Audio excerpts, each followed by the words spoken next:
ರನ್ಯಾ ರಂಗಿನಾಟ. ನಮಸ್ಕಾರ, ನೀವು ನೋಡ್ತಾ ಇದ್ದೀರಿ ಪ್ರಜಾಧ್ವನಿ ಟಿವಿ. ರನ್ಯಾ ರಂಗಿನಾಟ ವಿಶೇಷ ಕಾರ್ಯಕ್ರಮಕ್ಕೆ ಸ್ವಾಗತ. ನಾನು ನಿಮ್ಮ ರಮೇಶ್ ಜಂಬೂರು. ರನ್ಯಾ ರಾವ್ ಈಗ ಚಿನ್ನದ ಬಿಸ್ಕೆಟ್ಗಳನ್ನು ದುಬೈನಿಂದ ಬೆಂಗಳೂರಿನ ಸಾಗಿಸುವಂಥ ವಿಚಾರದಲ್ಲಿ ಸಿಕ್ಕಿಬಿದ್ದು ಈಗಾಗಲೇ ಜೈಲು ಪಾಲಾಗಿದ್ದಾಳೆ. ಆದರೆ ರನ್ಯಾ ರಾವ್ ಪ್ರಕರಣ ದಿನೇ ದಿನೇ ಹೊಸ ಸ್ವರೂಪವನ್ನು ಪಡಿತಾ ಇದೆ. ಆದರೆ ಕೆಲವು ಎಕ್ಸ್ಕ್ಲೂಸಿವ್ ಮಾಹಿತಿಗಳನ್ನು ನಾನು ಇವತ್ತು ನಿಮ್ಮ ಮುಂದೆ ಇಡ್ತೀನಿ. ರನ್ಯಾ ರಾವ್ ಈಗ ಫುಲ್ ಅಂದರ್. ರನ್ಯಾ ರಂಗಿನಾಟ ಇಂದು ನಿನ್ನೆಯದಲ್ಲ. ಬಿಜೆಪಿ ಸರ್ಕಾರದಲ್ಲೇ 2 ಎಕರೆ ಜಮೀನು ಪಡೆದಿದ್ದ ರನ್ಯಾ. ಮಾಜಿ ಸಚಿವ ಮುರುಗೇಶ್ ನಿರಾಣಿ ಸ್ಪಷ್ಟನೆ. ಕಾಂಗ್ರೆಸ್ ಬಿಜೆಪಿ ನಾಯಕರಿಗೆ ತಲೆನೋವಾದ ರನ್ಯಾ.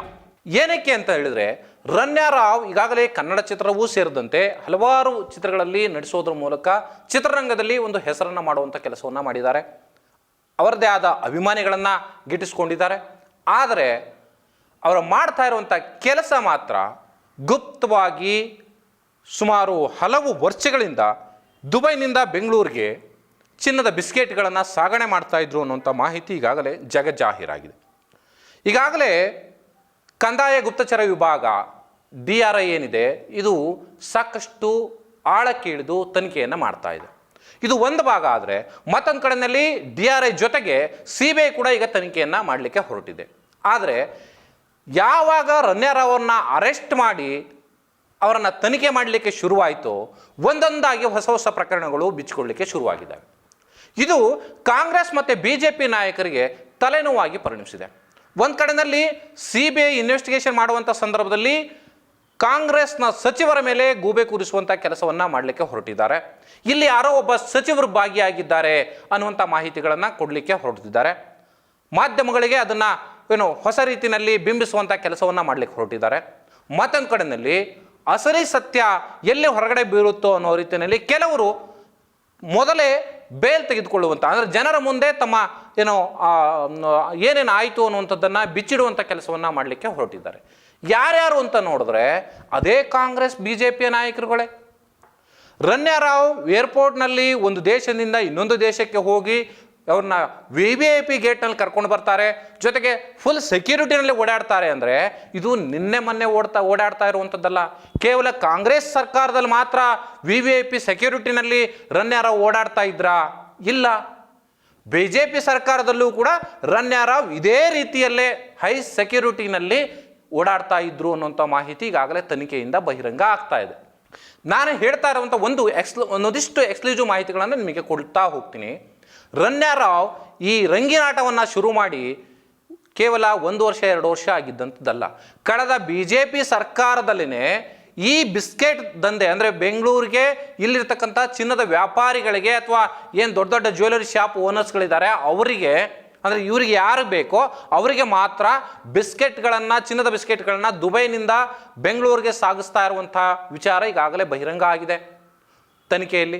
ಇದು ಒಂದು ಭಾಗ. ಆದರೆ ಯಾಕೆ ರನ್ಯಾ ರಾವ್ ಇವತ್ತು ಮುನ್ನೆಲೆಗೆ ಬಂದರು, ಯಾಕೆ ಅವರನ್ನು ಅರೆಸ್ಟ್ ಮಾಡಿದರು ಅಂದರೆ, ಒಂದಷ್ಟು ಚಿನ್ನದ ವ್ಯಾಪಾರಿಗಳು ನಮಗೂ ಕೂಡ ಈ ಚಿನ್ನದ ಬಿಸ್ಕೆಟನ್ನು ನೀವು ತಂದು ಕೊಡಬೇಕು ದುಬೈಯಿಂದ ಅಂತ ಅನ್ನುವಂಥ ಡೀಲನ್ನು ರನ್ಯಾ ರಾವ್ಗೆ ಕೊಡ್ತಾರೆ.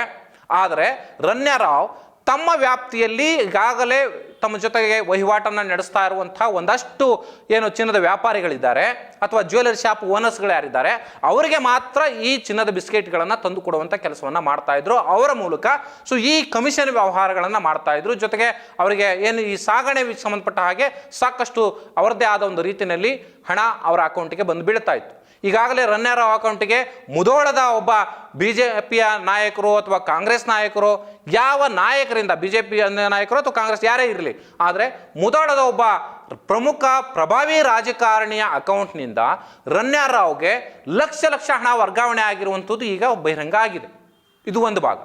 ಮತ್ತೊಂದು ಕಡೆಯಲ್ಲಿ BJP ಸರ್ಕಾರದಲ್ಲಿದ್ದಂಥ ಸಂದರ್ಭದಲ್ಲಿ ಶಿರಾ ಬಳಿ KDBಯಿಂದ 2 ಎಕರೆ ಜಮೀನನ್ನು ಇದೇ ರನ್ಯಾ ರಾವ್ ಜಮೀನನ್ನು ಪಡ್ಕೊಳ್ತಾರೆ, ನಾನೊಂದು ಇಂಡಸ್ಟ್ರಿಯನ್ನು ಮಾಡ್ತೀನಿ ಅಂತ ಹೇಳಿ. ಆದರೆ BJP ಹೇಳೋ ಪ್ರಕಾರ ಈಗಾಗಲೇ ಮುರುಗೇಶ್ ನಿರಾಣಿ ಅವರು ಅವತ್ತಿನ ಇದಕ್ಕೆ ಈ ಕೈಗಾರಿಕಾ ವಲಯದ ಸಚಿವರಾಗಿದ್ದರು. ಸೊ ಹಾಗಾಗಿ ನಾವೆಲ್ಲ ನೀತಿ ನಿಯಮಗಳನ್ನು ನೋಡಿಕೊಂಡೇನೆ ಸೊ ಎಲ್ಲ ಅಧಿಕಾರಿಗಳು ಹಾಗೆ ಸಚಿವರುಗಳನ್ನು ಒಳಗೊಂಡಂಥ ತಂಡವೇ ಪರಿಶೀಲನೆ ನಡೆಸಿ ನಾವು 2 ಎಕರೆ ಅವ್ರ ಜಮೀನನ್ನು ಶಿರಾಬಳಿ ಏನು ಅವರು KDBನಲ್ಲಿ ಕೇಳಿದ್ರು ಆ ಇಂಡಸ್ಟ್ರಿಯಲ್ ಏರಿಯಾಗಳಲ್ಲಿ ಜಮೀನನ್ನು ಕೊಟ್ಟಿದ್ದೀವಿ ಅನ್ನುವಂಥ ಸ್ಪಷ್ಟನೆಯನ್ನು ಈಗಾಗಲೇ ಜನರ ಮುಂದೆ ಇಟ್ಟಿದ್ದಾರೆ. ಜೊತೆಯಲ್ಲಿ ನಿರಾಣೆಯವರು ಹೇಳ್ತಾನೆ ರನ್ಯಾರಾವ್ಗೂ ನಮಗೂ ಯಾವುದೇ ರೀತಿಯ ಸಂಬಂಧ ಇಲ್ಲ, ಸೊ ಸರ್ಕಾರದ ನೀತಿ ನಿಯಮಗಳ ಪ್ರಕಾರ ನಾವು ಜಮೀನನ್ನು ಕೊಟ್ಟಿದ್ದೀವಿ ಅನ್ನುವಂಥ ಮಾತುಗಳನ್ನು ಅಥವಾ ಸ್ಪಷ್ಟನೆಯನ್ನು ಕೊಡ್ತಾ ಹೋಗ್ತಾರೆ. ಮತ್ತೊಂದು ಕಡೆಯಲ್ಲಿ ಇನ್ನೊಂದು ಸ್ಫೋಟಕ ಮಾಹಿತಿಯನ್ನು ನಿಮಗೆ ತಿಳಿಸ್ತೀನಿ. ಗೃಹ ಸಚಿವರಾದಂಥ ಪರಮೇಶ್ವರ್ ಅವರಿಗೆ ರನ್ಯಾರಾವ್ ಅವ್ರಿಗೂ ನಂಟಿದೆ ಅನ್ನುವಂಥದ್ದನ್ನು ಬಿಂಬಿಸುವಂಥ ಪ್ರಯತ್ನವನ್ನು ಕೂಡ ಇಲ್ಲಿ ಮಾಡಲಾಗ್ತಾ ಇದೆ. ಆದರೆ ವಾಸ್ತವ ಏನು ಅನ್ನೋದಾದರೆ ಈಗಾಗಲೇ ಭಾಳಷ್ಟು ಏನು ಮಾಧ್ಯಮಗಳಲ್ಲಿ ನೀವು ನೋಡಿರ್ತೀರಿ, ಪ್ರಭಾವಿ ಸಚಿವರೊಬ್ಬರ ಕೈವಾಡ, ಪ್ರಭಾವಿ ಸಚಿವರೊಬ್ಬರ ಜೊತೆಯಲ್ಲಿ ಇವ್ರ ಜೊತೆ ರಮ್ಯಾ ನಂಟಿತ್ತು ಅನ್ನೋಂಥ ಮಾತುಗಳು ಕೇಳಿ ಬರ್ತಾನೆ ಇದ್ದಾವೆ. ಆದರೆ ಆ ಪ್ರಭಾವಿ ಸಚಿವರು ಬೇರೆ ಯಾರು ಅಲ್ಲ, ಗೃಹ ಸಚಿವರಾದಂಥ ಪರಮೇಶ್ವರ್ ಅವರೇ. ಪರಮೇಶ್ವರ್ ಅವ್ರಿಗೂ ರನ್ಯಾ ಅವ್ರಿಗೂ ಏನು ನಂಟು ಅಂತೇಳಿ ನೋಡೋದಾದರೆ ರನ್ಯಾ ಅವರ ಜೊತೆಯಲ್ಲಿ ಪರಮೇಶ್ವರ್ ಅವರ ಒಡನಾಟ ಇದೆಯಾ? ಇಲ್ಲ. ಆದರೆ ಪರಮೇಶ್ವರ್ ಅವರು ಗೃಹ ಸಚಿವರಾದಂಥ ಸಂದರ್ಭದಲ್ಲಿ ರನ್ಯಾ ಅವರ ಏನು ತಂದೆ ಇದ್ದಾರೆ, ಅವರು ಪೊಲೀಸ್ ಇಲಾಖೆಯಲ್ಲಿ ಪ್ರಭಾವಿ ಹುದ್ದೆಯನ್ನು ನಿರ್ವಹಿಸಿರ್ತಕ್ಕಂಥವ್ರು. ಸೊ ಆ ಹಿನ್ನೆಲೆಯಲ್ಲಿ ಪರಮೇಶ್ವರ್ ಅವರ ಫೋನ್ ನಂಬರು ಅಥವಾ ಅವರ ಖಾಸಗಿ ನಂಬರು ರನ್ಯಾ ಅವರ ಬಳಿ ಇತ್ತು ಅನ್ನುವಂಥದ್ದು ಈಗ ಮೇಲ್ನೋಟಕ್ಕೆ ಗೊತ್ತಾಗಿರ್ತಕ್ಕಂಥದ್ದು. ಸೊ ಆ ಹಿನ್ನೆಲೆಯಲ್ಲಿ ಅವರು ನೇರವಾಗಿ ಪರಮೇಶ್ವರ್ ಅವರಿಗೆ ಕಾಲ್ ಮಾಡಲಿಕ್ಕೆ ಹೊರಟಿದ್ರು ಅನ್ನೋದನ್ನು ರೂಮರನ್ನು ಹಬ್ಬಿಸುವಂಥ ಕೆಲಸವನ್ನು ಮಾಡ್ತಿದ್ದಾರೆ.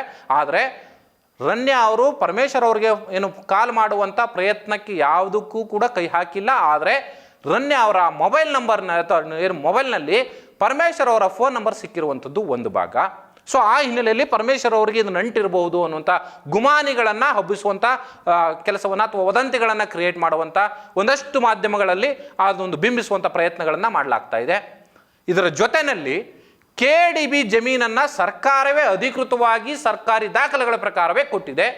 ಸೊ ಅದನ್ನು BJP ನಾಯಕರು ಅದಕ್ಕೂ ನಮಗೂ ಸಂಬಂಧವೇ ಇಲ್ಲ, ನಾವೆಲ್ಲವೂ ಕೂಡ ಲೀಗಲ್ ಆಗಿ ಮಾಡಿದ್ದೀವಿ, ಇಲ್ಲಿ ಯಾವ ಅಧಿಕಾರಿಗಳ ಪಾತ್ರ ಇಲ್ಲ, ಸಚಿವರ ಪಾತ್ರ ಇಲ್ಲ ಅನ್ನುವಂಥ ಮಾತುಗಳನ್ನು BJP ನಾಯಕರು ಹೇಳೋದ್ರ ಮೂಲಕ ಒಂದು ಪ್ಲೇ ಕಾರ್ಡನ್ನು ಮೂವ್ ಮಾಡಲಿಕ್ಕೆ ಹೊರಟಿದ್ದಾರೆ. ಯಾಕೆ ಅಂದರೆ CBI ಇದರಲ್ಲಿ ಇನ್ವೆಸ್ಟಿಗೇಷನ್ ಮಾಡಲಿಕ್ಕೆ ಹೊರಟಿದೆ. ಕರ್ನಾಟಕದ ಏನು DRI ಕೂಡ ಈಗಾಗಲೇ ಇನ್ವೆಸ್ಟಿಗೇಷನ್ ಮಾಡ್ತಿದೆ. ಸೊ ಹಾಗಾಗಿ ಎಲ್ಲಿ ನಮ್ಮ ಮಕ್ಕಳು ಮುಡುಕು ಬಂದ್ಬಿಡುತ್ತೋ ಅನ್ನೋ ಕಾರಣಕ್ಕಾಗಿ ಸೊ BJP ಕೆಲವು ನಾಯಕರು ಕೂಡ ಈಗ ಗುರಾಣಿಯನ್ನು ಹಿಡ್ಕೊಂಡೇ ಈ ಪ್ರಕರಣದಲ್ಲಿ ತಮ್ಮ ಪಾತ್ರ ಇಲ್ಲ ಅನ್ನುವಂಥದ್ದನ್ನು ಜನರ ಮುಂದೆ ತೋರಿಸ್ಕೊಳ್ಳುವಂಥ ಪ್ರಯತ್ನವನ್ನು ಮಾಡ್ತಿದ್ದಾರೆ. ಸೊ ಯಾಕೆ ಇದು ಅಂದರೆ ರನ್ಯಾರಾವ್ ಈಗಾಗಲೇ ಆರೋಪಿ ಅನ್ನುವಂಥದ್ದು ಮೇಲ್ನೋಟಕ್ಕೆ ಸಾಬೀತಾಗಿದೆ. ಯಾಕೆಂದರೆ ರೆಡ್ ಹ್ಯಾಂಡ್ ಆಗಿ ಏರ್ಪೋರ್ಟ್ನಲ್ಲಿ ಸಿಕ್ಕಿಬಿದ್ದಿರುವಂಥ ಕಾರಣಕ್ಕಾಗಿ ಈಗಾಗಲೇ ನ್ಯಾಯಾಲಯ ಕೂಡ 14 ದಿನಗಳ ಕಾಲ ಅವರಿಗೆ ಏನು ಕಸ್ಟಡಿ ಕೊಟ್ಟಿದೆ, ಜೈಲಿನಲ್ಲಿದ್ದಾರೆ. ಆದರೆ ಇಲ್ಲಿ ನಾನು ನೇರವಾಗಿ ಹೇಳಲಿಕ್ಕೆ ಇಷ್ಟಪಡ್ತೀನಿ, ಕಾಂಗ್ರೆಸ್ ಮತ್ತು BJPಯ ಎಲ್ಲ ನಾಯಕರು ಕೂಡ ರನ್ಯಾರಾವ್ ಜೊತೆಯಲ್ಲಿ ನಂಟಿದೆ. ಆದರೆ ಈಗಿನ ಸಚಿವರುಗಳ ನಂಟಿಲ್ಲ. ಸೊ ಅವೆಲ್ಲವೂ ಕೂಡ ಇನ್ವೆಸ್ಟಿಗೇಷನಲ್ಲಿ ಬಹಿರಂಗ ಆಗಬೇಕಾಗಿದೆ. ಈಗಾಗಲೇ ಒಬ್ಬ ಶಾಸಕನ ಮಗನನ್ನು ಜೊತೆ ಅರೆಸ್ಟ್ ಮಾಡಲಾಗಿದೆ. ಒಬ್ಬ ಏನು ಸಚಿವನ ಮಗನ ಜೊತೆಯಲ್ಲಿ ಇವ್ರದ್ದು ರನ್ಯಾ ನಂಟಿದೆ ಅನ್ನುವಂಥದ್ದು ಈಗಾಗಲೇ ಬಹಿರಂಗ ಆಗಿದೆ. ಈಗಾಗಲೇ ರನ್ಯಾ ಸ್ನೇಹಿತನೊಬ್ಬನ ಅರೆಸ್ಟ್ ಮಾಡಲಾಗಿದೆ. ಸೊ ಇನ್ವೆಸ್ಟಿಗೇಷನ್ ನಡೀತಾ ಇದೆ. ಸೊ ಈಗಿರುವಂಥ ಸಂದರ್ಭದಲ್ಲಿ ರಾಜಕೀಯ ಲೇಪವನ್ನು ಕೊಡುವಂಥ ಪ್ರಯತ್ನವನ್ನು ರಾಜಕೀಯ ನಾಯಕರೇ ಮಾಡೋದ್ರ ಮೂಲಕ ಇಡೀ ಪ್ರಕರಣವನ್ನು ದಿಕ್ಕು ತಪ್ಪಿಸುವಂಥ ಪ್ರಯತ್ನವನ್ನು ಮಾಡ್ತಾ ಇದ್ದಾರೆ. ಇದು ನಿಜವಾದ ರಂಗಿನ ಆಟ. ಆದರೆ ಇಲ್ಲಿ BJPಯ ಕೆಲವಷ್ಟು ರಾಜಕೀಯ ನಾಯಕರು, ಕಾಂಗ್ರೆಸ್ನ ಕೆಲವಷ್ಟು ರಾಜಕೀಯ ನಾಯಕರುಗಳು ಸೊ ಬೆಂಗಳೂರಿನಲ್ಲಿ ನಡೆಯುವಂಥ ಈ ಚಿನ್ನದ ವ್ಯಾಪಾರದ ವಹಿವಾಟೇನಿದೆ, ಸೊ ಇಲ್ಲಿಗಲ್ ಬಿಸ್ನೆಸ್ ಏನಿದೆ, ಇದರಲ್ಲಿ ಕೈವಾಡಗಳು ಇದ್ದಾವೆ ಅನ್ನುವಂಥದ್ದು ಈಗ ಆಲ್ರೆಡಿ ಮೇಲ್ನೋಟಕ್ಕೆ ಸ್ಪಷ್ಟವಾಗಿ ಗೋಚರಿಸ್ತಾ ಇರುವಂಥದ್ದು. ಆದರೆ ಇದನ್ನು ಈ ಪ್ರಕರಣವನ್ನು ರಾಜಕೀಯವಾಗಿ ಬಳಸಿಕೊಂಡು ಪರಮೇಶ್ವರ್ ಅವರ ಮೇಲೆ ತರುವಂಥ ಪ್ರಯತ್ನವನ್ನು ಮಾಡ್ತಾ ಇದ್ದಾರೆ. ಆದರೆ ಪರಮೇಶ್ವರ್ ಅವ್ರಿಗೂ ಇದಕ್ಕೂ ಯಾವುದೇ ರೀತಿಯ ಸಂಬಂಧಗಳಿಲ್ಲ. ಆದರೆ ಪರಮೇಶ್ವರ್ ಅವರು ಕೂಡ ಈ ಪ್ರಕರಣವನ್ನು ಮುತುವರ್ಜಿಯನ್ನು ವಹಿಸಿ ಯಾರ್ಯಾರು ಇದರಲ್ಲಿ ಭಾಗಿಯಾಗಿದ್ದಾರೆ ಅಥವಾ ಅವರ ತಂದೆ ಕೂಡ ಇದರಲ್ಲಿ ಅವರ ಇನ್ಫ್ಲೂಯೆನ್ಸನ್ನು ಕೂಡ ಬಳಸ್ಕೊಂಡು ಅವರು ಈ ಏರ್ಪೋರ್ಟ್ನಲ್ಲಿ ಓಡಾಡ್ತಾ ಇದ್ರು, ಏನು ಹೆವಿ ಅವರದ ಏನು ಈ VVIPಗಳಿಗೆ ಕೊಡ್ತಕ್ಕಂಥ ಸೆಕ್ಯೂರಿಟಿಯ ರೀತಿಯಲ್ಲಿ ಅವ್ರಿಗೂ ಸೆಕ್ಯೂರಿಟಿ ಕೊಟ್ಟು ಒಳಗಡೆಯಿಂದ ಏರ್ಪೋರ್ಟ್ ಇದನ್ನು ವಿಮಾನವನ್ನು ಇಳಿದ ತಕ್ಷಣ ಅವರನ್ನು ಹೊರಗಡೆ ಕರ್ಕೊಂಡು ಬರ್ತಾ ಇದ್ರು ಅನ್ನೋಂಥ ಮಾತುಗಳು ಕೇಳಿ ಬರ್ತಾ ಇದ್ದಾವೆ. ಅದು ನಿಜ ಕೂಡ. ಆದರೆ ಕೇವಲ ಇದೊಂದೇ ಸರ್ಕಾರದಲ್ಲ, ಹಿಂದಿನ BJP ಸರ್ಕಾರದಲ್ಲೂ ಕೂಡ ಆಕೆ ಹೀಗೆ ಓಡಾಡ್ತಾ ಇದ್ರು. ಆದರೆ ಸೊ ಅದಕ್ಕೆ ಯಾರಾಗಾರೆ ಸಪೋರ್ಟನ್ನು ಕೊಡ್ತಾ ಇದ್ರು? ಅವಾಗ BJP ಗೌರ್ಮೆಂಟ್ ಇರಲಿಲ್ವಾ ಅಥವಾ ಕಾಂಗ್ರೆಸ್ ಗೌರ್ಮೆಂಟ್ ಇತ್ತಾ? ಸೊ ಈಗ ಒಂದು ವೇಳೆ ಕಾಂಗ್ರೆಸ್ ನಾಯಕರೇ ಅದಕ್ಕೆ ಸಪೋರ್ಟ್ ಮಾಡ್ತಾ ಇದ್ರು ಅನ್ನೋದಾದರೆ ಬಿ ಜೆ ಪಿ ನಾಯಕರು ಯಾಕೆ ಹಾಗಾದ್ರೆ ಅದರಲ್ಲಿ ಇನ್ವಾಲ್ವ್ ಆದರು, ಯಾಕೆ ಫುಲ್ಲು ಸೆಕ್ಯೂರಿಟಿಯನ್ನು ಕೊಟ್ಟು ಕರ್ಕೊ ಬರ್ತಾ ಇದ್ರು? ಸೊ ಈ ಥರದ ಒಂದಷ್ಟು ಪ್ರಶ್ನೆಗಳು ಜನರ ಮುಂದೆ ಬರ್ತವೆ.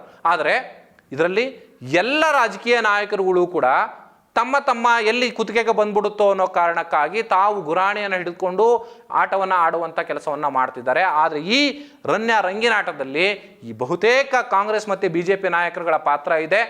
ಆದರೆ ಯಾರ್ಯಾರು ಇದರಲ್ಲಿ ಇನ್ವಾಲ್ವ್ ಆಗಿದ್ದಾರೆ, ನಿರಾಣಿ ಅವರ ಸಚಿವರಾದಂಥ ಸಂದರ್ಭದಲ್ಲಿ ಯಾವ ಕಾರಣಕ್ಕೆ ಆಕೆಗೆ 2 ಎಕರೆ ಜಮೀನನ್ನು ಕೊಡಲಾಯಿತು, ಜೊತೆಗೆ ಈಗ ಯಾಕೆ ಆಕೆಗೆ ಸೆಕ್ಯೂರಿಟಿಯನ್ನು ಕೊಟ್ಟು ಕರ್ಕೊಂಡು ಬರ್ತಾ ಇದ್ರು. ಸೊ ಇವೆಲ್ಲವೂ ಕೂಡ ತನಿಖೆ ಆಗಬೇಕು. ಮುಂದಿನ ದಿನಗಳಲ್ಲಿ ಅವೆಲ್ಲ ಮಾಹಿತಿಗಳನ್ನು ನಿಮ್ಮ ಮುಂದೆ ನಾನು ಬಿಚ್ಚಿಡ್ತಾ ಹೋಗ್ತೀನಿ. ಅಲ್ಲಿವರೆಗೆ ನಮಸ್ಕಾರ.